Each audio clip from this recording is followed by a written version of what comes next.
Welcome. Thanks for joining me for your in-depth weekly horoscope for week commencing the 23rd of March for the Sun or the Ascendant.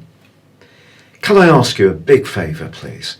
If you've yet to subscribe to my channel, I'd be honoured if you did so now, but also very grateful. Because I was poorly for 5 years, I have got behind a little bit. So the more signals that YouTube gets in terms of my subscribers, the more my videos will be shared. So if you can help me with this, I'd be really, really pleased. This week begins in such a dramatic fashion. At 9:28 on Monday in London, we have a new moon in Aries. The Aries New Moon is so exciting because it's about initiation, it's about fresh approaches, and because of the fire energy of Aries, it gives the moon much more ferocity to make things happen. So this is really impressive, but also it does embrace the new moon, Chiron, the wounded healer, the comet, which is really quite symbolic if we think what the world is dealing with at this time. Because the energy of the new moon can invigorate the energy of Chiron to try to help us to find ways that we can fight back against the COVID-19 virus. Now that may mean that we all have to adapt and change our personal approaches, but there are going to be some collective things we may need to do as well. And this new moon's broad alliance with Saturn in Aquarius is brilliant because Aquarius energy is about the group. So Saturn, having moved here, is concentrating our minds on how we need to support and collaborate with one another. However, there is a more testing angle to this new moon, which comes in the guise of the North Node. That notional point, which is very much to do with the emotional direction of travel that we're currently in the sign of Cancer through to the 4th of May. And it's possible that if we do set our intent on this new moon to achieve something positive, it's important that we're not out of sync with our own instincts and emotional needs. So starting something new, we just need to be mindful of our environment and how it feels.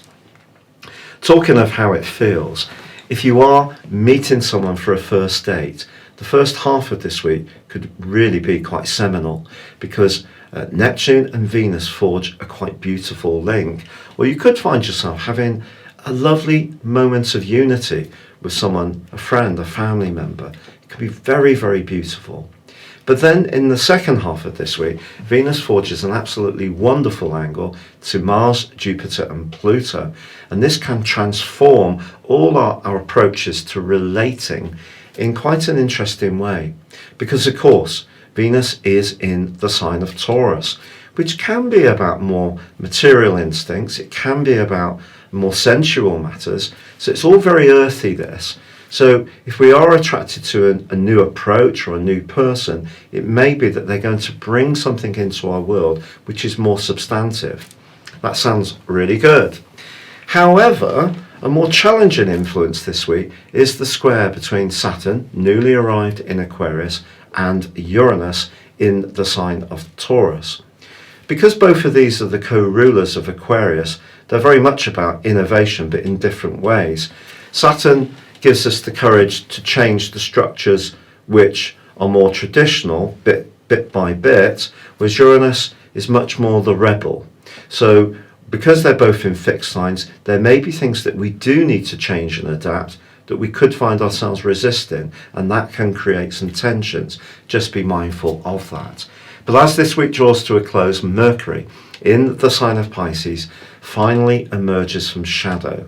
So where the retrograde first began on the 16th of February, if we go back before then, and where Mercury first went into shadow in the sign of Pisces on the 3rd of February, I think that you're going to find that things do speed up in all sorts of ways, and that's going to be very pleasing for us all. Capricorn, your specific forecast shows that the new moon is in your sector of home, emotions, family, the things that you really feel at ease with in terms of your environment. If your environment feels good, then you can flourish. So this is a great time to give yourself some kind of spring clean, declutter, or perhaps start a business from home, or get together in a reunion with other family members. But you just can't have it all on your own terms. And with Mars and Pluto still quite close together, you may have been much more strident of late in terms of asserting what you want. Fortunately, Venus is forging a delicious link to this group of planets. And if you just use a tad of diplomacy and a great big slice of charm, actually other people can be much more receptive about what you want to achieve. It is true, however, that your ruler has now moved into your second solar house of resources, and that is squaring up to Uranus in your sector of sociability, freedom and spontaneity.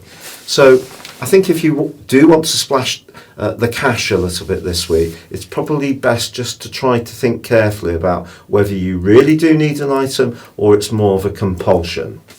It's been a real pleasure being with you. Thank you so much for having watched your weekly video. As I said before, I'd be so grateful for those subs, likes or comments.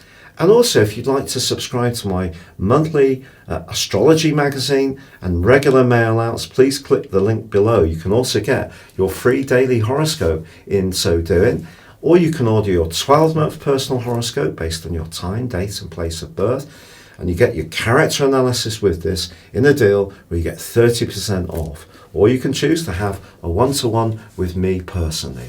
Thank you so much.